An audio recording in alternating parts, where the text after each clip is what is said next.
Hello, welcome to part 2 of short course on Hematology 2. Unahin muna natin yung processes of secondary hemostasis. So, dalawa yan, no? Dalawa yung klase ng question. We have ano yung stages ng mga ng secondary hemostasis and ano yung mga pathways. So, magkaiba yan, no? So, ang stages, ang ang dinidescribe dito is the formation of your fibrin clot, no? And then, for the formation of fibrin clot, we have to take note the last three steps of the common pathway, okay? Which also involve a little bit of extrinsic pathway. So, paano yan? So, anong unang stage? The formation of the thromboplastin or ano natin dito? Other name, your tissue factor or the clotting factor 3. Next, the formation of your activated thrombin from your thrombin. From your prothrombin.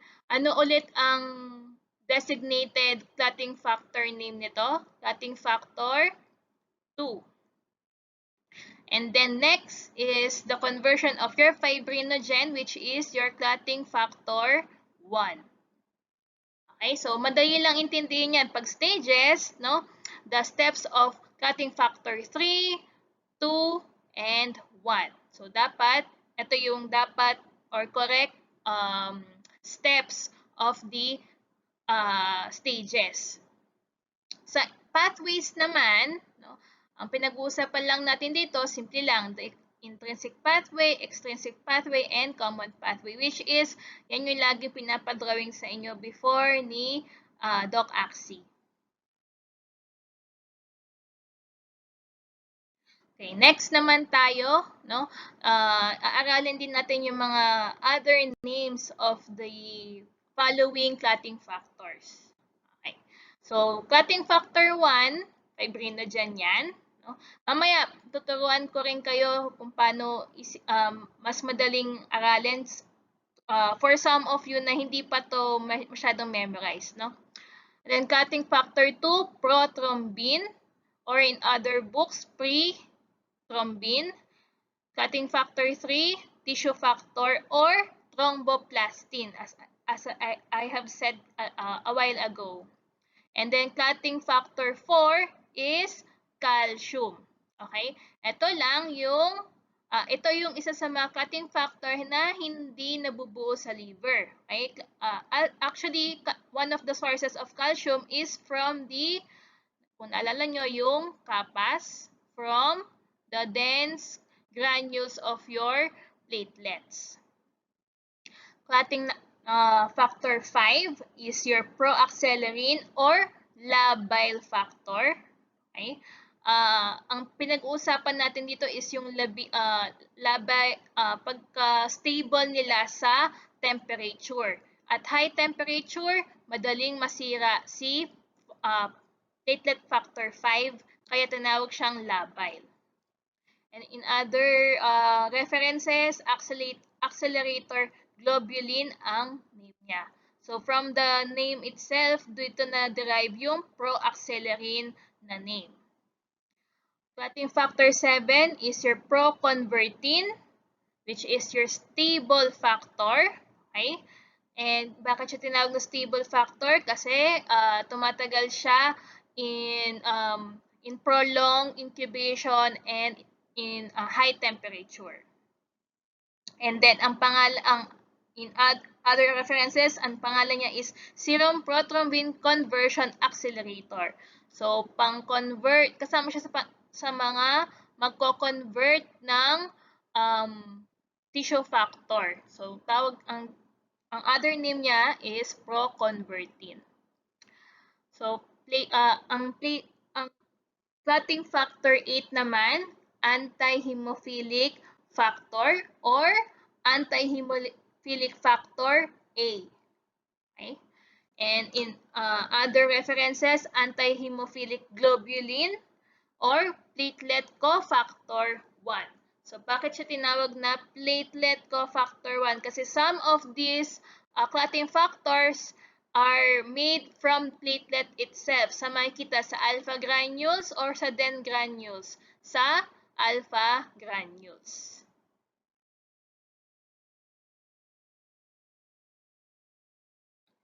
Next naman tayo, clotting factor 9 or the Christmas factor. Ang other name niya is anti-hemophilic factor B. Okay? Tapos, in other references, PTC ang other name niya. PTC stands for plasma thromboplastin component. So, magkaiba to, no, dun sa thromboplastin lang. No? Si tissue thromboplastin ay clotting factor 3. Plasma thromboplastin component is clotting number 9. Clotting factor 10 is two-word Prower factor or autoprothrombin 3. In less common yan na ginagamit. Clotting factor 11 is your PTA. PTA naman is your plasma thromboplastin antecedent. So, huwag tayo magpapalito dyan, okay? Tissue thromboplastin is clotting factor 3. Plasma thromboplastin component is 9. Plasma thromboplastin antecedent is 11. Other name is anti-hemophilic factor C. Okay? So, si A, 8. B, 9. C, 11. Clotting factor 11 is Hageman factor or glass factor or contact factor. Kasi sila yung ito yung pinakaunang na-activate once na naka-encounter ng glass or any yung nagpapa-activate ng coagulation or tinatawag natin nasa may contact pathway or intrinsic pathway. Clotting factor 13, fibrin stabilizing factor or Lacy-Lauren factor or fibrinase factor, which is ito yung last part para ma-stabilize yung fibrin clot. Okay. Other clotting factors na walang designated Roman numeral. So first, si prekallikrein or the Fletcher factor, HMWK or high molecular weight kininogen, or your Fitzgerald factor. Some books, meron tayong tinatawag na Williams factor or Flaudjac factor.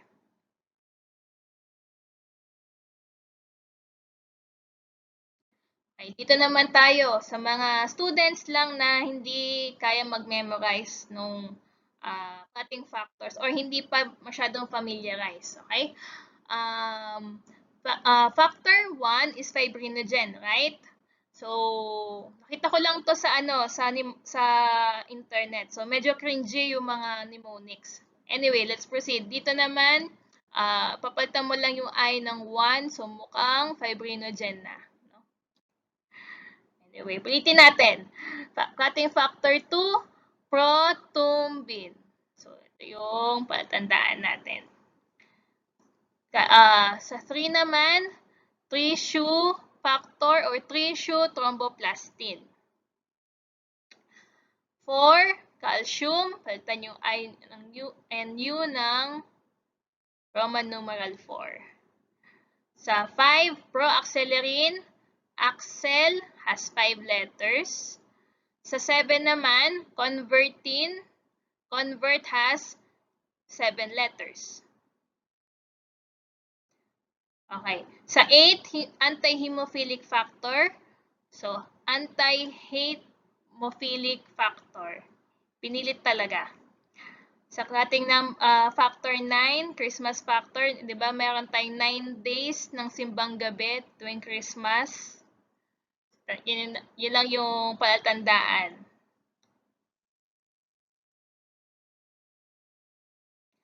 Sa 10 naman, Stewart-Prower factor. Diba kung nalala nyo sa mga algebra, power of 10. Raised to the power of 10 exponents. 11, PTA.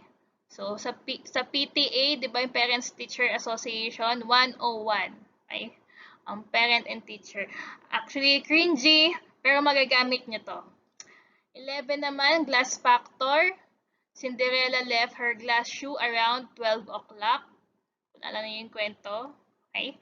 And then 13, wala akong patandaan, kayo nang bahala. Basta ito ay fibrine stabilizing factor, which is the last step. Prekallikrein, PK, or for Fletcher factor, right? Palitan lang yung P and insert K. HMWK is your Fitzgerald, right? So, other mnemonics dyan, ang HMWK daw stands for hanep mambabae, walang kwenta. Cringy, pero magagamit nyo to. And then, for some na meron ng sariling mnemonics, why not? Gamitin nyo na yan.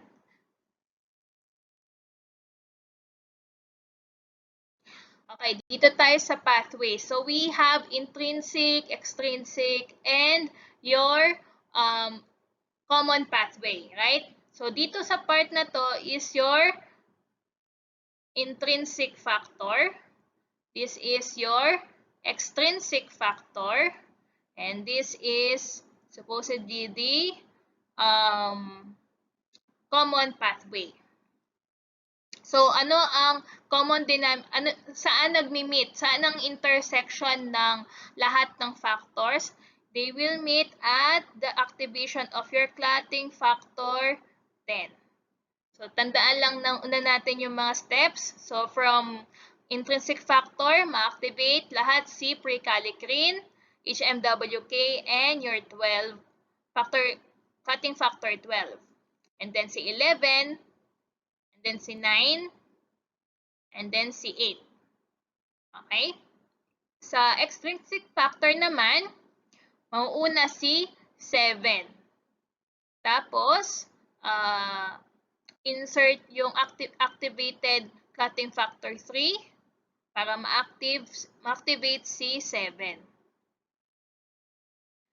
And then, sa common pathway naman, mauuna si 10, and then si 5, and then yung 2, last yung 1, pero ang pinaka-last step natin, mas nabuo na to, is si clotting factor 13.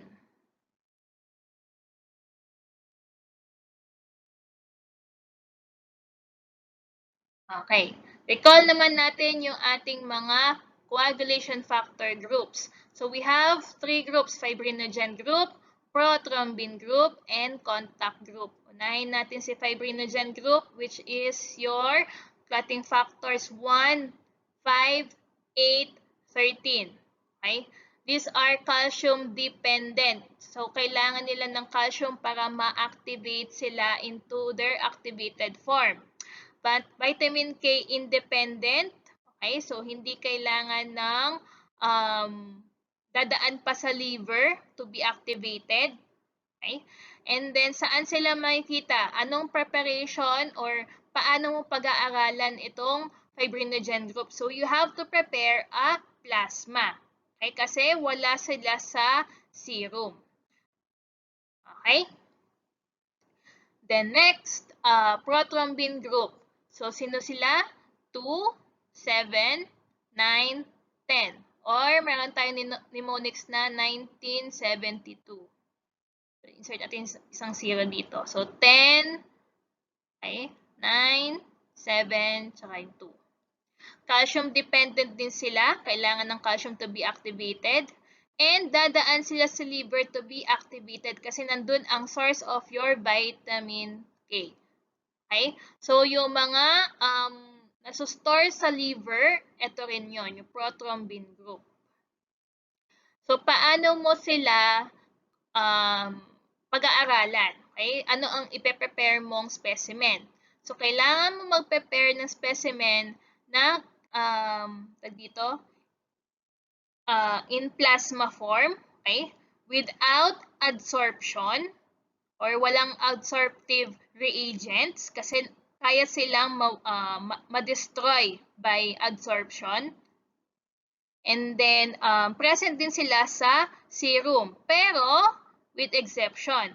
except your factor number 2. Kasi hindi naman sila totally absent. Bawas lang sila. Okay? Next, your contact group. Yung mga first clotting factors in your intrinsic pathway. Okay? So, sino yung mga yan?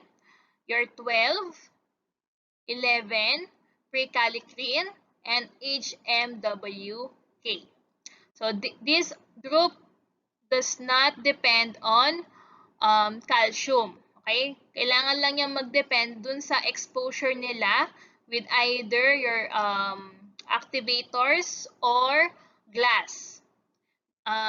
Again, di rin sila vitamin K dependent, no? So, hindi sila dadaan sa liver to be activated.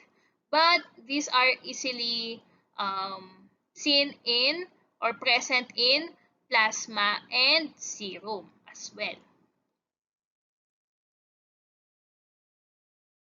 Balikan nga natin yung difference between your serum and plasma.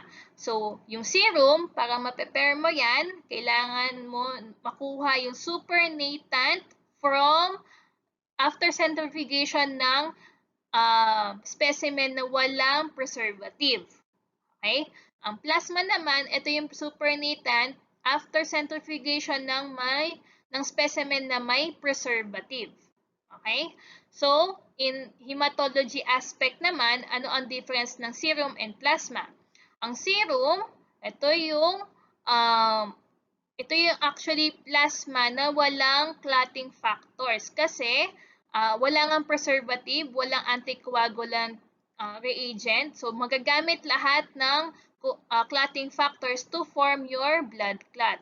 While yung plasma, dahil meron siyang preservative, may anticoagulant reagent, so walang clotting or blood clot na ma-form. So, itong plasma, meron pang mga clotting factors.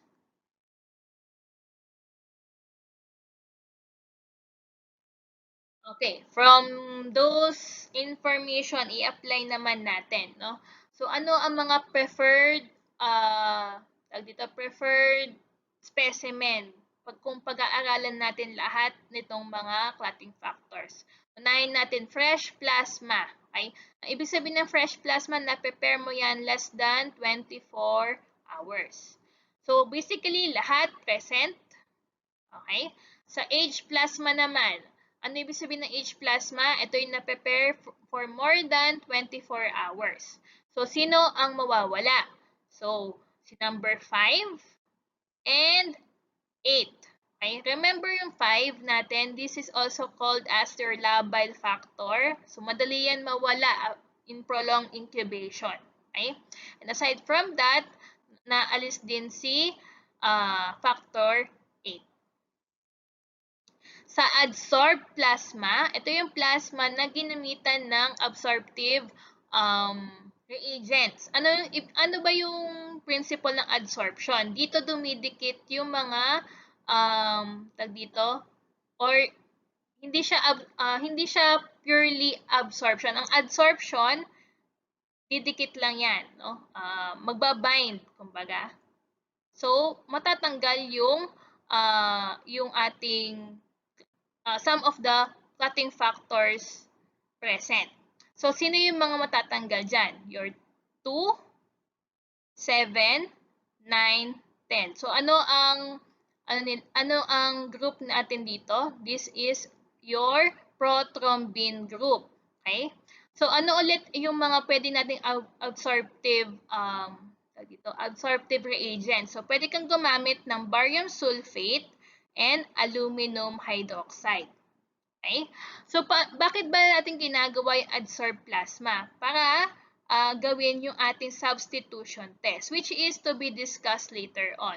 But generally, the principle of substitution test is to identify the specific factor deficiency. Okay? Dito naman tayo, fresh serum. Ano ibig sabihin ng fresh serum?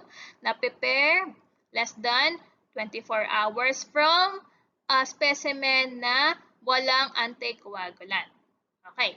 So, sino ang mawawala sa mga yan?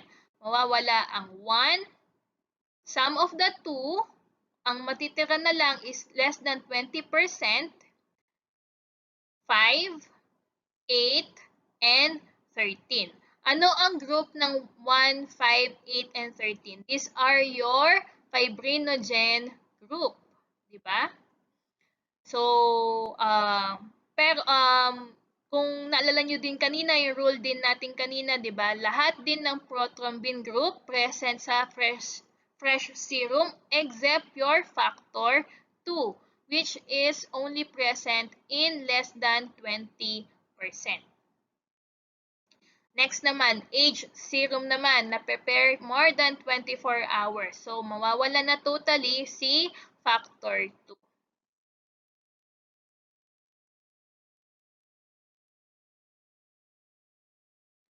Balikan natin si patient history, which is the best criteria or ito yung best parameter to diagnose a patient. Babalik dapat kay patient para ma-interview. Don't rely solely in the laboratory results. Okay. Pagdating kay patient, nagmamanifest siya ng hemarthrosis. Ano ba yung hemarthrosis? This is bleeding inside the bone caps or joint caps, no? So, kunyari, dun sa ating, ano ba yun? Um, humerus. Okay? Kunyari nakahiga yung patient, ha? So, ano yung bone caps na sinasabi natin? So, ito yung space na sinasabi kong joint cap. So, dito yung accumulation of blood. Ito yung tinatawag nating hemarthrosis. Hematoma naman, this is the extravasation of blood causing malformation, diba? So, sobrang severe, nagkakaroon ng malformation of the organ or the skin. And easy bruisability. So, pag ito ang nag-manifest sa patient, madalas mong makikita is factor 9, I mean 8 and factor 9 deficiencies. Next, umbilical cord bleeding naman, lalo-lalo na sa mga babies. Okay? So, madalas sa kanila is deficient sila in factor 10 or factor 13. Miscarriage naman or delayed wound healing. Madalas sa kanila, deficient sila in fibrinogen and factor 13. In some patients, meron silang deficiencies pero asymptomatic, no? And wala silang bleeding tendencies. So, sino yung mga coagulation factor na walang ganitong problem? Okay? These are your factor 12, prekallikrein, and HMWK. So, pakilagyan ng star. Okay? So, ito yung mga clotting factors na walang bleeding tendency. Next, post-surgical bleeding.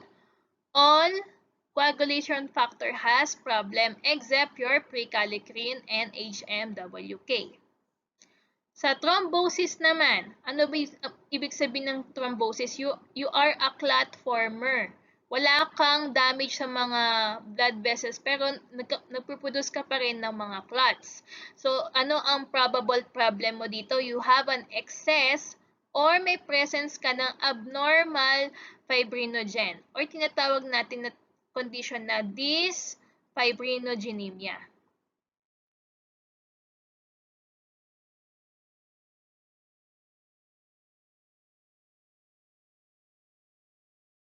Okay, next naman tayo sa mga disorders na tayo, okay? We can divide it into inherited and acquired. Unahin natin yung mga inherited type. Pag inherited type, ibig sabihin may mga genetic mutation tayo. Tapos, titingnan natin kung ano ang type of inheritance nila.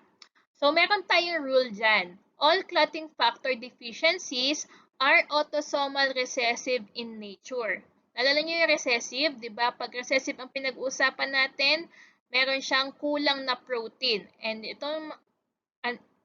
di ba, yung clotting factor is protein, right? So, and autosomal naman kapag body autosomes or body genes ang pinag-uusapan.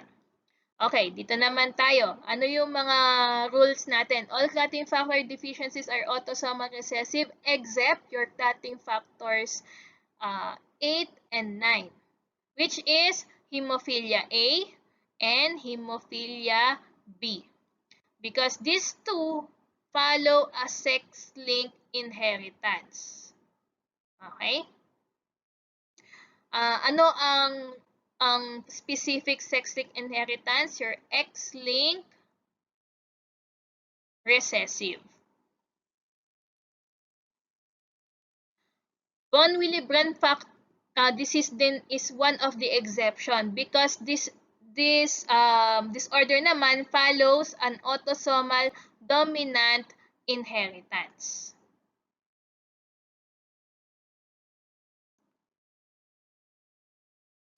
Okay, discuss naman natin yung mga specific names per clotting factor deficiency. Okay? Sa deficiency of clotting factor 1, fibrinogenemia, means absence. Madali yan. Okay? Number 2 naman, no-brainer, prothrombin deficiency. Clotting factor 5, Oren's disease or parahemophilia. 7 is stable factor deficiency. Ang 8 naman is kapag X-link, no, kanina na-discuss natin, hemophilia A ang tawag. Kapag autosomal dominant in pattern, von Willebrand disease ang tawag. Sa clotting factor 9, hemophilia B. 10 is factor 10 deficiency. 11, hemophilia C or Rosenthal disease. 12 and 13, from the name itself, no? So, easy lang yan.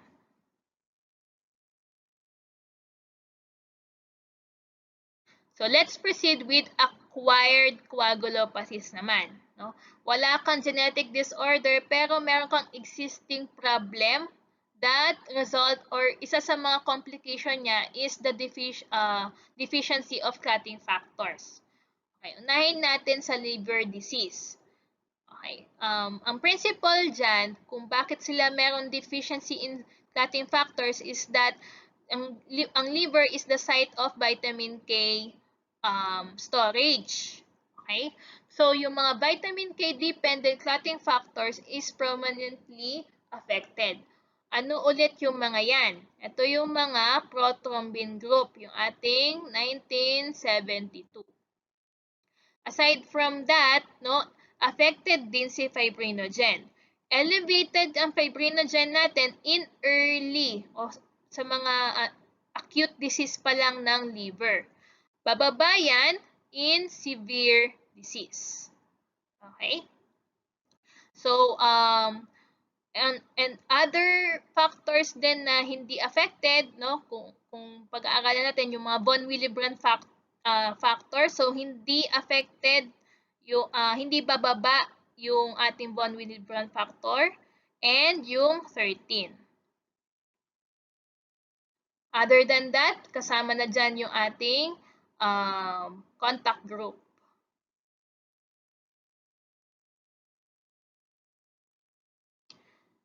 Vitamin K deficiency naman. So, aside from that, no, based nga dun sa ating principle na meron tayong mga clotting factors na dependent sa vitamin K. So, sino yung mga yan? Yung prothrombin group. So, sino sila? Your 1972. Next naman, kapag may kidney disease ka. So, ang affected dyan yung mga low molecular weight clotting factors. Kasi kung may kidney disease ka, halimbawa ito yung nephrons, no? Dapat yung mga proteins kasi hindi makatakas sa urine. If ever sira itong nephrons natin, nakakatakas yung mga proteins natin. Pero mauuna munang tumakas yung mga maliliit or your low molecular weight clotting factors. So, sino itong mga maliliit na clotting factors na to? These are your 1972 again, no? Plus your factor 12.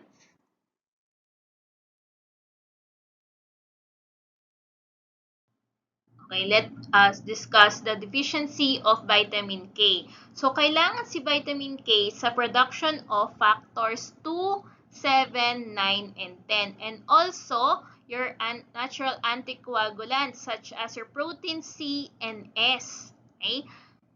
Because these are all part of your hemostasis.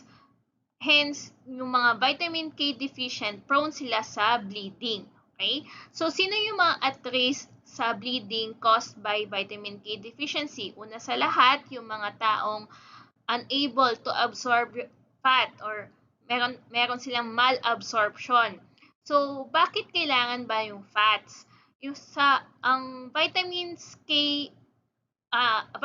A, D, E, and K or yung ADEC group ng vitamins natin, those are fat-soluble vitamins. So, kung wala kang masyadong fat sa katawan, di mo ma-absorb yan ng maayos, hindi ka rin makakapag activate ng mga ganong vitamins kasi hindi sila soluble dun sa water content ng katawan natin. Kailangan natin ng fats. Okay? Number 2, newborns. Lahat ng newborns prone sa vitamin K. Hence, ini-injectan sila ng vitamin K supplementation or medication sa bago sila lumabas ng hospital. So, bakit nagkakaroon ng vitamin K deficiency sa mga newborns? Kasi, ang vitamin K, napoproduce yan via food metabolism brought about by your intestinal bacteria. So, pagdating sa intestines, doon pala nabubuo si vitamin K. So, sa mga newborns, malinis pa yung kanilang intestine, wala pa yung mga bacteria. Kaya, wala rin ma-produce na vitamin K ang mga pasyenteng na to. Okay? So, meron tayong condition called your hemorrhagic disease of the newborn. So, kung walang vitamin K, wala silang mga ganitong clotting factors, prone sila sa hemorrhage or bleeding. Third, kapag ang pasyente ay naka-IV nutrition or pinapadaan sa ugat yung kanilang nutrition or food. Okay? So, kung walang dumadaan na food sa intestine, walang mamametabolize na vitamin K ang bacteria. So, kasi lahat ng food nila dumadaan sa IV or intravenous. Lastly, your warfarin overdose. Kasi si warfarin, ang mechanism of action niya is to inhibit these two enzymes called your quinone reductase and vitamin K epoxide reductase. Ito yung mga enzymes na to, kailangan yan sa carboxylation of these hemostatic molecules, yung clotting factors 2, 7, 9, 10, and protein C and S. Kapag may warfarin overdose, hindi lang itong mga clotting factors, tandaan nyo din na pati si protein C and S. Okay, medyo nakakalito lang. Halos parehas yung manifestation ng liver disease and vitamin K deficiency, right? Parehas silang ina-affect ang prothrombin group, your 2, 7, 9, and 10. So, to differentiate these two condition, so meron tayong test para dyan. Una, itong method na to. Okay? You administer first your vitamin K and measure prothrombin time. Diba kapag prothrombin time, it also checks your factor 7, no? Factor 2, and your 10. So kapag na-correct yung PT ng pasyente after vitamin K deficiency, administration, ibig sabihin, vitamin K nga lang ang problema niya. If nagbigay ka na ng vitamin K and still prolong pa rin yung PT, ibig sabihin, may liver disease nga talaga siya. Kung gets nyo dun. Okay? Ulitin lang natin. Kapag nagbigay ng vitamin K at na-correct ang PT, ibig sabihin, vitamin K deficiency nga ang problema. Kapag hindi na-correct ang PT, after administration of vitamin K, liver disease ang problem. Okay, medyo toxic to. In other institution at may pera ang pasyente, pwede mong gamitin to. Factor 5 assay. Sa factor V assay, it is more specific in liver disease. Okay? So it is not a vitamin K dependent, and it is not vitamin K dependent. Okay? So you focus only in clotting factor 5.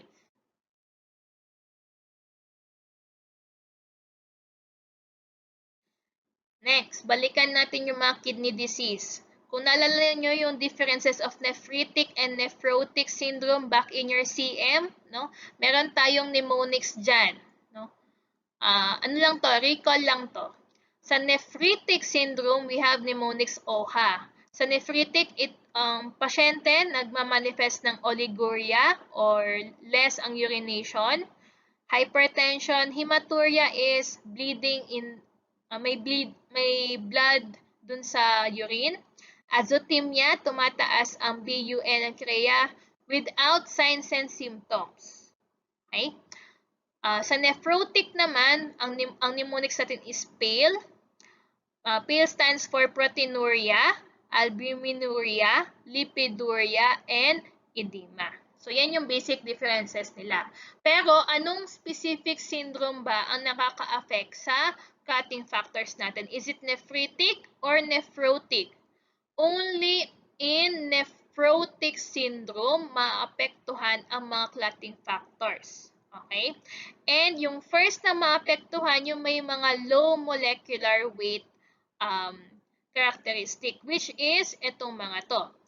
Yung 1972 group plus your clotting factor 12.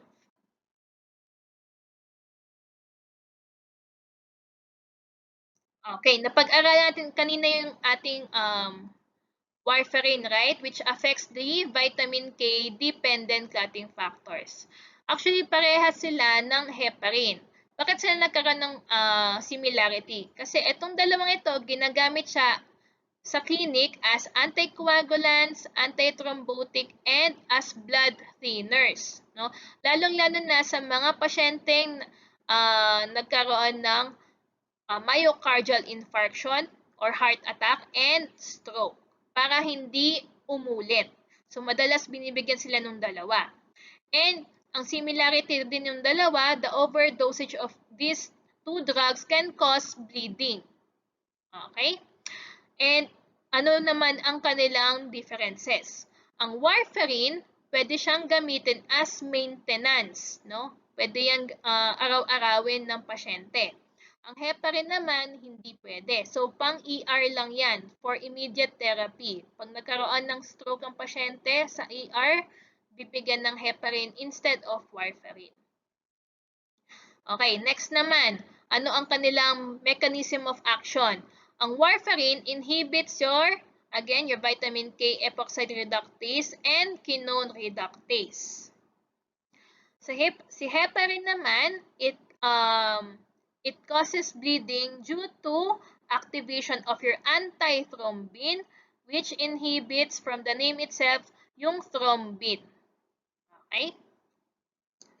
And then next, to prevent overtoxicity of warfarin and heparin, kailangan mo yan minomonitor. Pero iba ang monitoring methods natin sa dalawa.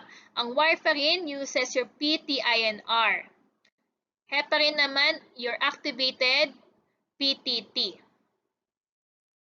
And then kapag naka-determine ka ng toxicity, you can use antidotes. Ang antidotes na pwede mong gamitin in warfarin is activated vitamin K. Okay? And then yung antidote naman for heparin is protamine sulfate.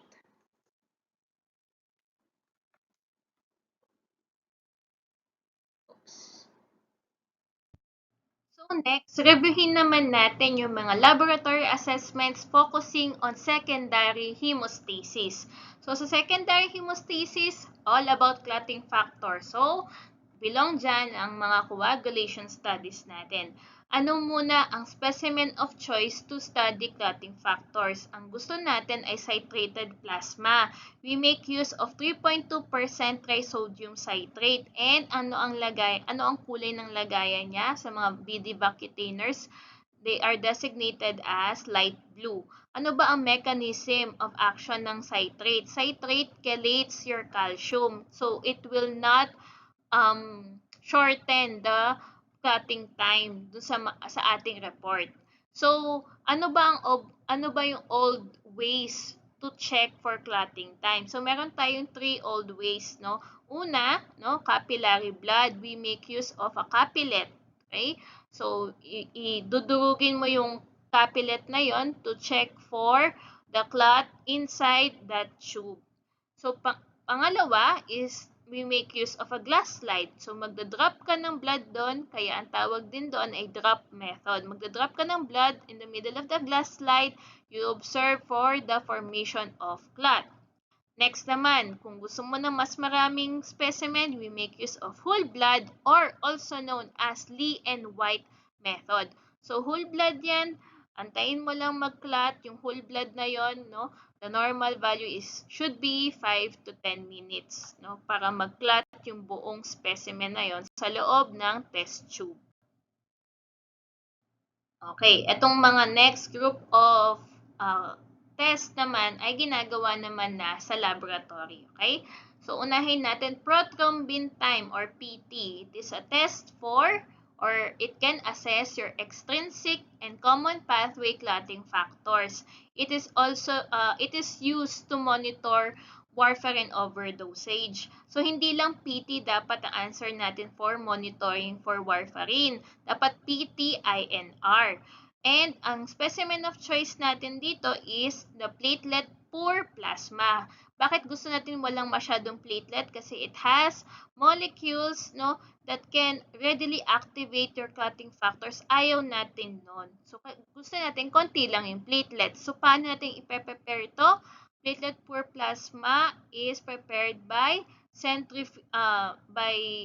centrifuging, tama ba? Centrifugating the blood specimen at 1,500 centrifugal force for 15 minutes. Mas mabilis, mas matagal. Okay? And the reagents natin is composed of thromboplastin plus calcium reagent. Calcium chloride. And thromboplastin is made up of your phospholipid and tissue factor. So, sabi nga natin, ang gusto natin is PT-INR. Ano ba yung INR? So, INR stands for International Normalized Ratio. It is used to standardize your PT results kasi nagkakaroon ng variation, no, across all reagents and across all machineries or instrumentation. So, gusto natin ma-standardize yung results natin. So, paano yan kino-compute, no, or ginagawa? Kukolekta ka ng mga PT results ng patient mo versus, no, or divided by PT results of normal population raised to ISI. Ano ba yung ISI na yan? International Sensitivity Index. Hindi natin yan pinapakialaman, no? Sineset yan ng WHO. Next test naman natin ay APTT or Activated Partial Thromboplastin Time. It assesses the intrinsic and common pathway. Pwede mo yan gamitin to monitor heparin overdosage. So, tingnan natin yung mga reagents niya. And bakit ayan ang pangalan niya? Activated kasi we make use of activators. We can use either kaolin, selite, micronized silica, and ellagic acid. So, lagyan ng star yan. Kailangan natin yan tandaan hanggang sa finals. Ano ba ang ina-activate niya? Bakit siya tinawag na activator? Kasi ina-activate niya yung intrinsic pathway natin, starting with factor 12. So, next naman, bakit tinawag na partial thromboplastin? Kasi yung thromboplastin dito ay walang tissue factor. Ang meron lang ay phospholipid called urcephalin. Okay? And also, calcium to initiate or to activate the clotting factors. Next naman, stiff vein time or also known as Russell-Viper venom time. And this test is for common pathway. Ano ang components ng reagents natin? So, kailangan natin ng venom, no? Galing kay East Indian viper or in scientific term, yung scientific term niya ay Daboya-Rasselli. And gusto natin i-check si common pathway, tama? So, kailangan i-activate niya si factor 10. Okay? And meron tayong modification ng test na to called your diluted Russell-Viper venom time. Pero this time, hindi yan ginagamit para sa common pathway. Ginagamit siya as a screening test for lupus anticoagulants present in APAS. Ang next test is thrombin time. So, it's a misnomer kasi hindi naman natin ina-assess si thrombin. But instead, your fibrin clot. No? So, and other fibrin monomers that can affect its formation. So, ano ba yung mga nakaka-affect sa formation of fibrin monomers or fibrin clot? Una sa lahat, yung function and number of your fibrinogen. So, kung mababa ang levels ng fibrinogen mo, ang term dyan ay hypofibrinogenemia. Kung masyadong mataas yung number or if normal ang number pero hindi nagfa-function well, ang tawag dyan ay dysfibrinogenemia. Okay?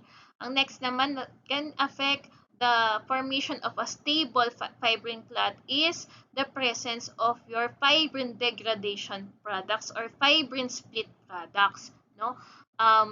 Itong mga products na to, mamaya di-discuss natin, it will affect the fragility nung stable fibrin clot na dapat yun ang final product ng ating secondary hemostasis. Okay? Next naman, yung mga nagla-lyse ng fibrin clot o tinatawag natin thrombolytic agents such as your streptokinase. Okay? Next, and lastly, your heparin therapy.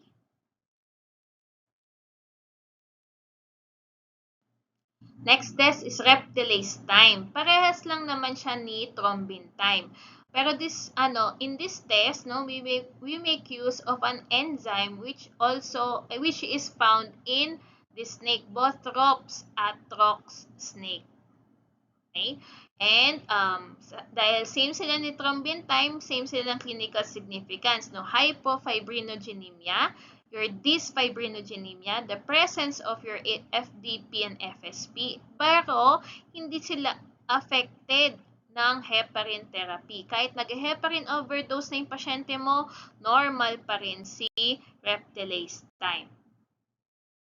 So, to tabulate the clinical significance of your thrombin time and reptilase time, parehas sila ng ine-expect nating results sa thrombin and reptilase, pero more intense ang prolongation ng time sa reptilase time, Okay. Sa antithrombics, such as your streptokinase and heparin, ang affected lang dyan ay si thrombin time. Pagdating naman sa presence of your fibrin degradation products and FSP or fibrin split products, mas prolong naman si thrombin time. So, yan lang yung difference ng clinical use, ng thrombin and reptilase time. Duckert's test or tinatawag natin urea solubility test, it assesses the number of your factor 13, Factor 13. Bakit kaya? Kasi si factor 13 ay may kinalaman sa stability ng ating clot. Okay?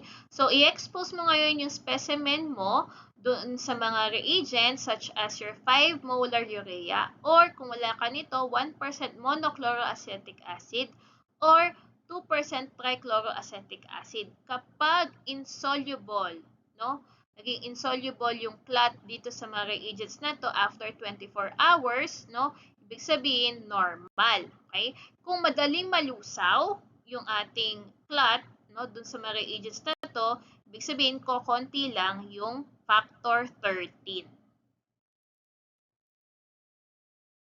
Okay. Try natin isolve yung mga problems na to. Kapag prolong ang PT, normal APTT. Okay. Prolonged PT affects your extrinsic and common pathway, right? Si normal APTT, EPTT determines your intrinsic and common pathway. Kung prolong si PT at normal ang APTT mo, tanggal na si common pathway.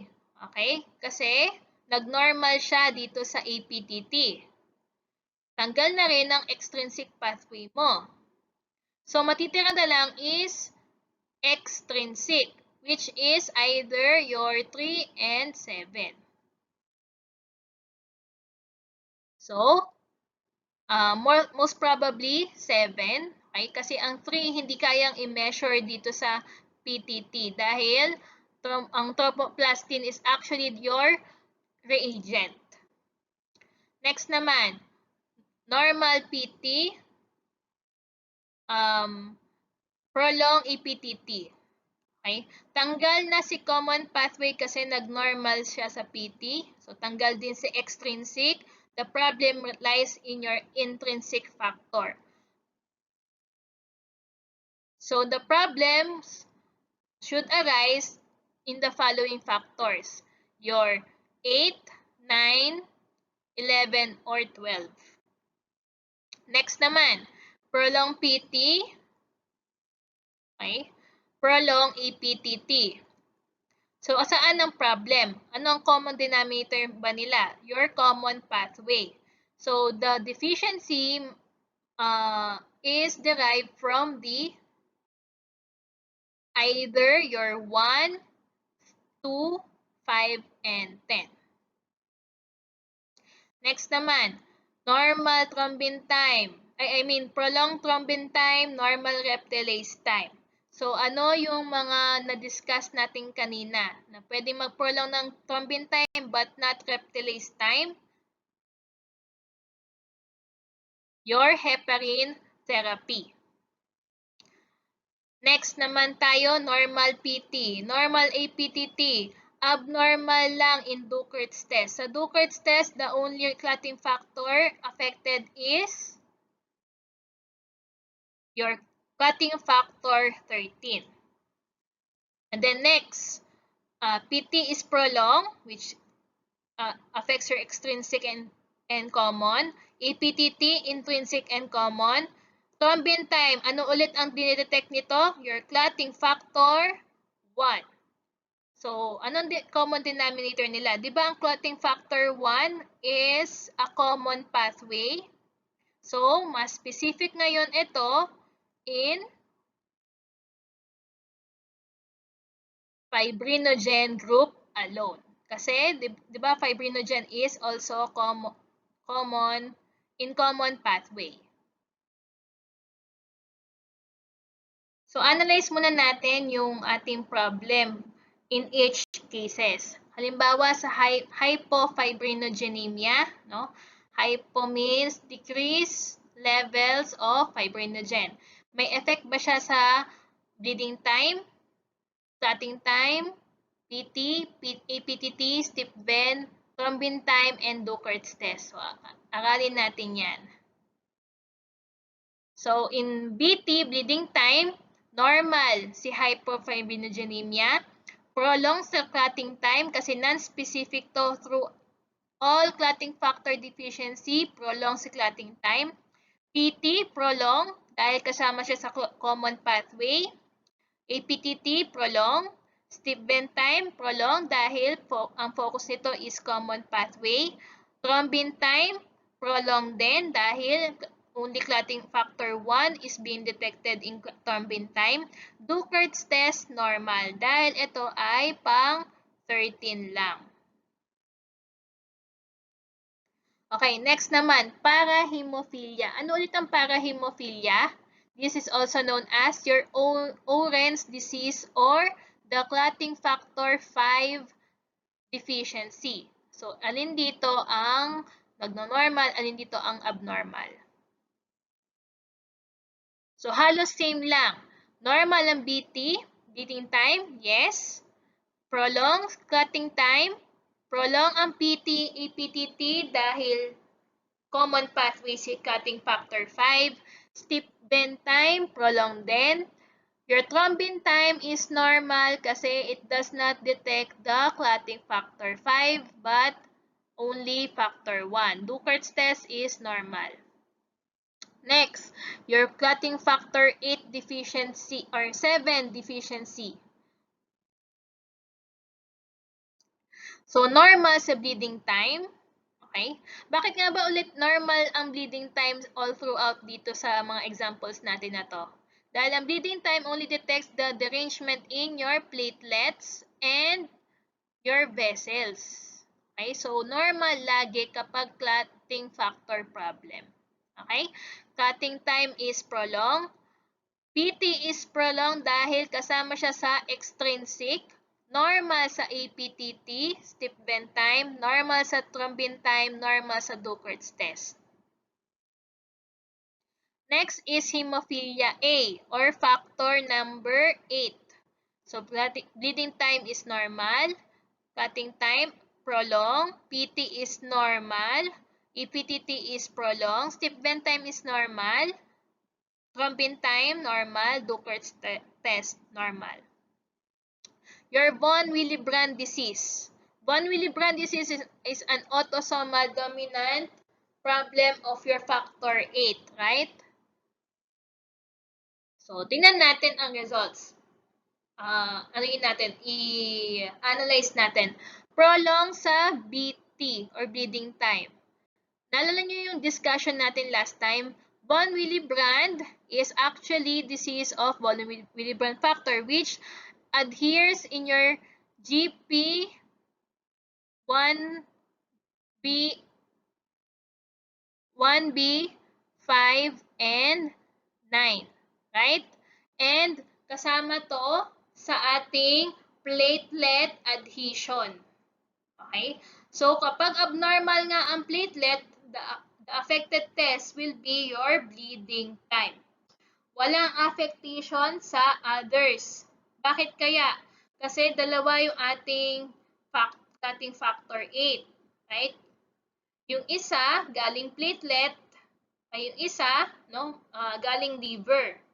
And kapag ang abnormal lang is yung sa platelet function, ongoing pa rin yung ating coagulation dahil meron pa rin other source of your clotting factor 8 which is in the liver. Okay? Dalawa yan, nasa endothelium or nasa may liver.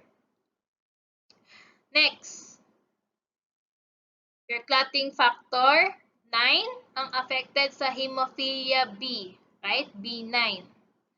So, normal si bleeding time, prolonged si clotting time, normal si PT, prolonged si APTT, normal steep bend, thrombin, and Duchert's test.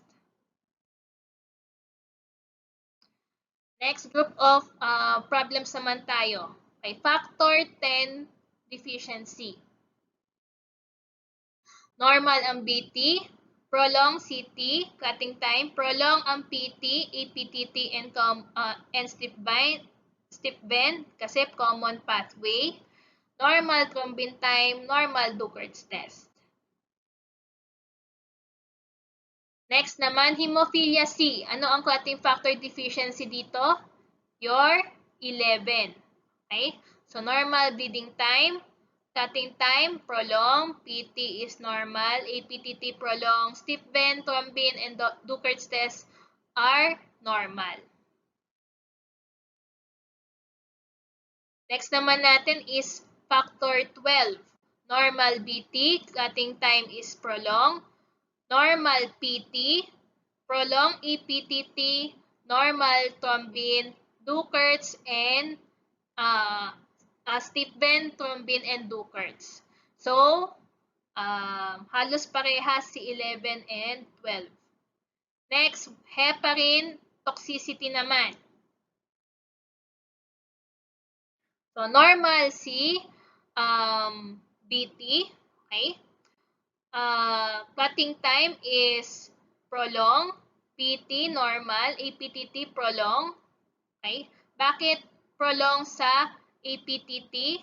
Kasi, di ba, yung APTT is used solely for heparin therapy. Your PT is for warfarin therapy. Steep bend time, normal. Thrombin time, prolonged. Diba? Ang thrombin time is ginagamit for heparin therapy, while your reptilase time hindi ginagamit. Duchert's test is normal. Okay, warfarin therapy naman, normal BT. Okay? Prolong clotting time, prolong ang PT dahil ang warfarin inhibits your 1972 na group, right? Tapos normal sa APTT, tip vent time, normal, thrombin time, normal, Duchert's test, normal. So the best test for warfarin therapy is PT. Sa DIC naman, DIC is a problematic condition, lahat derange. Okay? Kasi it affects all. May platelet consumption, uubusin niya yung platelets mo. Okay? So, prolong din ang BT. Uubusin din niya yung mga clotting factor. So, halos lahat derange. Except your Duchert's test. Kasi si Duchert's pang clotting factor 13. Bakit hindi nauubos si clotting factor 13? Dahil sa DIC, hindi na-form yung yung ating fibrin clot. Okay, agad nadudurog yan. So, walang chance na magamit mo si 13 to stabilize that clot. Okay, factor 13 deficiency, lahat normal except your Duchert's test. No? The only test for factor 13 deficiency. Okay, ito naman ang exciting part, substitution test. This is a method to identify a specific clotting factor deficiency using different types of specimen. Okay? And then, paano mo i-interpret ito? So, ito yan. Yung failure to correct a test, no? Halimbawa, PTE, PTT, ibig sabihin, nandoon yung missing problem. No? Halimbawa, prolong CPT, normal CAPTT, practicein natin. Di ba sabi natin yung prolong or abnormal result, nandun yung missing. So dito, saan ang missing? So we have extrinsic common, intrinsic common. So tanggal na si common dahil nag-normal sa APTT. So tanggal din si intrinsic. So ang problem natin is nasa extrinsic pathway. So ganito ang substitution test. Okay, di ba nabanggit ko nga gumagamit ng iba't ibang reagents or specimen for the substitution test.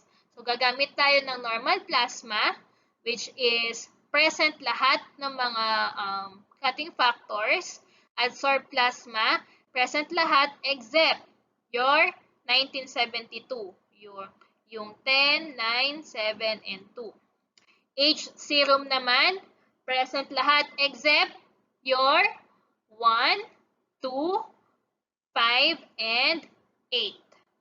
Kung naalala nyo kanina. Okay? So, in summary, adsorbed plasma, absent 2, 7, 9, 10. H serum, absent ang 1, 2, 5, and 8. Okay, try natin isolve bawat possibilities, no? So, lahat yung pwedeng matanong, isa sa mga to, no, sa substitution testing. So, tandaan lang natin, ang deficient clotting factor ay nandoon sa not corrected na substituted plasma. Okay? Not corrected. Dapat yun yung focus natin. So, unahin natin itong first problem. So, ang first problem natin ay normal ang PT, prolong APTT, adsorbed plasma is corrected, H serum is not corrected. Interpret natin yung results. So, again, your PT, ang ibig sabihin ng normal PT, correct ang extrinsic and common pathway mo. Prolong APTT, incorrect lang ang intrinsic pathway lang dahil This nga sa PT, common pathway is corrected. Okay, sa adsorb plasma naman, correct daw ang levels of your 2, 7, 9, and 10. Kasi nga na-correct. Okay? Ibig sabihin, okay lahat ng levels. Sa H serum naman, no, dito ang focus natin, not corrected. Incorrect either yung 1, 2, 5, and 8. So, paano natin gagawin ito? Alin dito sa apat na to yung intrinsic pathway lang? So, ang clotting number 1, factor 1 is common. 2, not included yan. Huwag natin i-consider yan. Dahil, sabi sa adsorb plasma, corrected. Right? So, tatanggalin na natin yan. Yung possibility na yan. 5, common pathway pa rin yan. Yung 8 is intrinsic pathway. So, the final answer, ano ang missing deficiency? It is the clotting factor 8. So, gets ba? So, meron pa tayong problem. So, the problem is prolong ang PT, if PTT is prolonged, adsorb plasma is correct, H serum is not corrected. PT, ang ibig sabihin ng prolonged PT is incorrect ang extrinsic or common pathway. APTT, incorrect yung intrinsic and common pathway. So, ang problem natin nasa common pathway. Okay? So, possible na ito lang ang problem natin. Kasi in both PT and APTT, nagkaroon ng derangement. Next, sa adsorb plasma naman, corrected, right? So, correct ang levels of your 2, 7, 9, and 10. Sa H serum naman, incorrect si 1, 2, 5, and 8. Pero ang focus natin is common pathway. Alin dito ang common pathway? 1 is common. 2, not included. Bakit not included? Dahil nga doon sa adsorb plasma, corrected na si 2. So, tatanggalin na natin yung possibility na ito ang deficient. 5 is a common pathway. 8 is intrinsic. So, ano ang problem natin? Ang missing factors ay either 1 and 5. Pero hindi matatapos dyan. No? You proceed to thrombin time to correctly identify which of the two is deficient. So, sa thrombin time, magiging prolong ang thrombin time if factor 1 nga ang deficient. Magiging normal kapag factor 5. So, dito, ang final answer will depend on your thrombin time results. Next naman, normal PT. Prolonged EPTT, adsorb plasma is not corrected, H serum is corrected.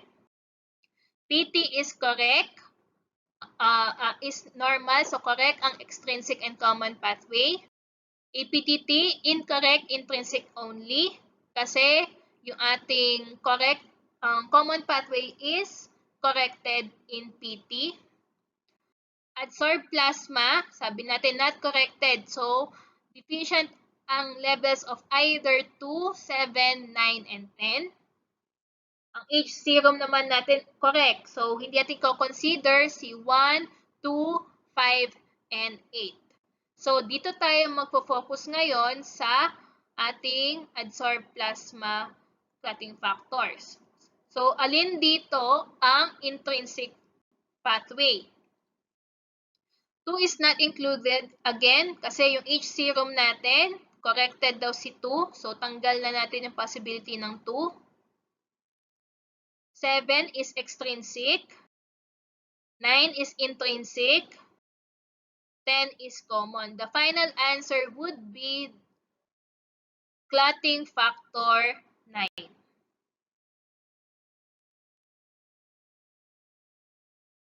Another problem, prolonged PT, prolonged APTT, adsorb plasma is not corrected. Each serum is corrected. PT, so ibig sabihin incorrect ang extrinsic or common pathway. APTT, incorrect ang intrinsic or common pathway. So possible na common pathway ang problem kasi ito yung common denominator nila. Next, adsorb plasma is not corrected. So either the problem lies in your factor number 2, 7, 9, and 10.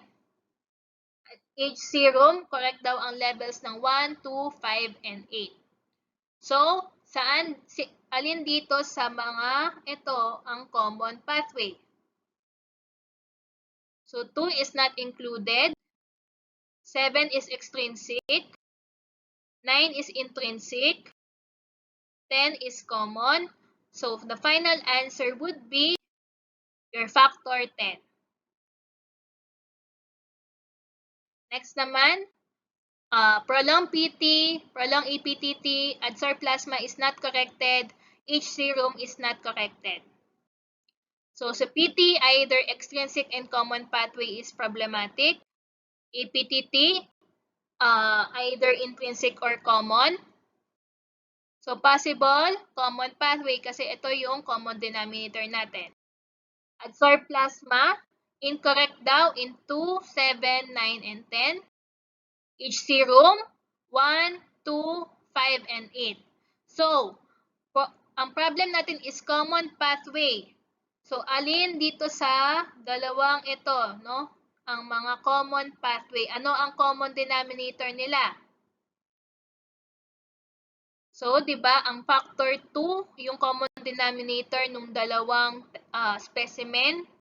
So, possible na nasa factor 2 ang problema dahil ito rin ay common pathway.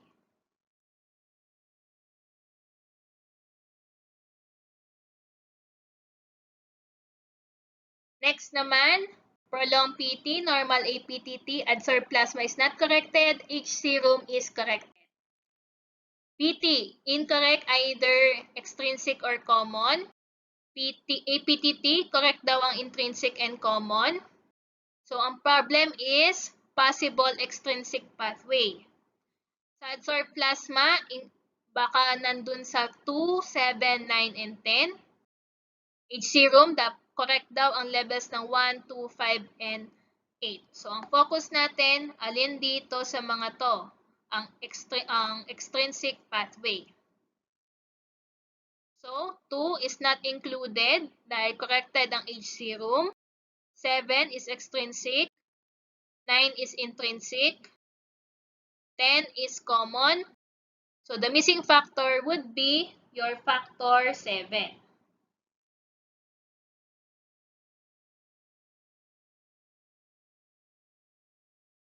Okay, normal PT, prolonged APTT, adsorb plasma is not corrected, each serum is not corrected. So, correct daw ang cutting factors of extrinsic and common. Prolong cutting factors of your intrinsic and common. So, possible, nasan ang problema? Intrinsic pathway. So, nasaan ang problem? Tingnan natin yung mga adsorb and age specimen. Adsorb plasma, incorrect daw si 2, 7, 9, and 10. Each serum, incorrect si 1, 2, 5, and 8. Pero, alin dito sa mga yan ang intrinsic pathway? So, ang common denominator nila is 2, right? Pero 2 is common. So, itong result nito is deranged or not possible. No? Hindi mo ma-identify dahil ang problem nga natin lies in the intrinsic pathway. Pero ang common denominator nila is 2. So, not possible ang results na ganito. Okay? Next naman, normal PT, prolonged APTT. Corrected ang adsorbed plasma. H serum is corrected. PT, correct ang clotting factors of extrinsic and common pathway. APTT, incorrect daw si intrinsic or common pathway. So, the possibility lies in your intrinsic pathway. So, tingnan natin adsorb and H serum. So, correct ang levels ng 2, 7, 9, and 10. Correct din ang levels ng 1, 2, 5, and 8. Pero, kung babalikan natin, no, yung ating corrected part na to. Kasi ito lang ang yung clotting factor that would result to corrected adsorbed plasma and H serum kung pagbabasihan natin tong table na to. So either 11 or 12 ang answer. So compatible ba ito sa PT-APTT results natin? Intrinsic ba ang 12 and 11? It is intrinsic. So, tama yung answer natin. So that's the last slide for the second part of short course on Hematology 2. You may now proceed with the last video for this review.